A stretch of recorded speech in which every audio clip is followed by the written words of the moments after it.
Hey, what's up, everybody? Argamais here. Today we're going to be talking about the max potential amount of oaths that are coming to the game and the bare minimum confirmed oaths that we're getting in the game for the Conquest update. So let's go over pretty much everything that's been said, and starting off with the first 3 oaths that K1 talked about. Now, these oaths are kind of like mystery oaths. We don't really know what we're getting. This was said during a stream that I did when Fatemer dropped that, yo, K1's going to be dropping 3 oaths. He also updated this further along to say that these oaths aren't exactly coming with like the Conquest update, actually like the game mode, right? But alongside Conquest whenever it drops, right? So you can probably get it somewhere in like the overworld like Star Kindred. But besides that, that's pretty much all the information we really know about these 3. Next up is Dex's Heroblade Oath. Now this Heroblade Oath, it has been probably the most teased one. That's like the one we like know the most info about, including like the visual and all that. And it looks to be an oath that, of course, obviously would use the hero blades because we obviously see them in the picture, right?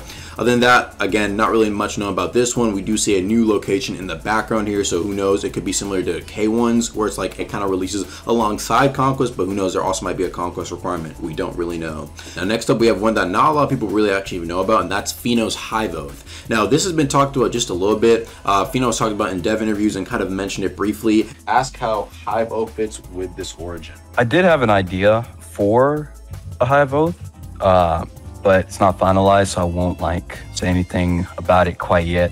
But did have a couple of ideas for it. And he doesn't even exactly know if it would drop alongside Conquest, but he has stated some that he wants to drop alongside the Hive Origin update, which is confirmed to come in Conquest. So this is a big potential of another oath that we can just get alongside a new Origin and the other oath that are coming with Conquest, which would be pretty cool to see because, again, we don't really have much tied to the Hive besides maybe like enchants and a place to go to. So seeing an oath come for it would be actually pretty cool. Now, next up is Archmage's Alchemist Oath. Now, this Alchemist Oath, the thing is that he's talking about wanting to do it for a while, and there's actually been recent updates where he's like, yo, you know, actually I'm gonna drop this. He said it would likely be a weekly, but you never know, since this is the Conquest update and we don't know when it's going to drop. It could just potentially drop after or close to Conquest release, so I'm throwing this one in here. Now, as for how the Alchemist Oath would work, obviously it would be in relation to potions and would be a probably strong support oath. Might even be the strongest because potions are crazy, but there's not really much else information known about it for now. And finally, we have the War Master Oath. Now, the War Master Oath, Rag has mentioned way long ago,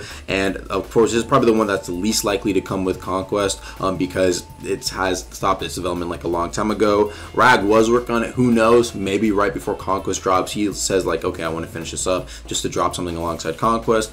Bam! If he drops that, that will be 7 oaths to all these drops. So the 3 from K1, the 1 from Dex, the 1 from Archmage, the 1 from Feno, and the 1 from Raguzer, right? Meaning that we have 7 total oaths that we can maybe look forward to playing, which is actually more than we got in Layer 2, which was only 6. So, hey, who knows? I'm just hoping we'll get something pretty cool with these updates. I'll be catching you guys later, alright? Peace.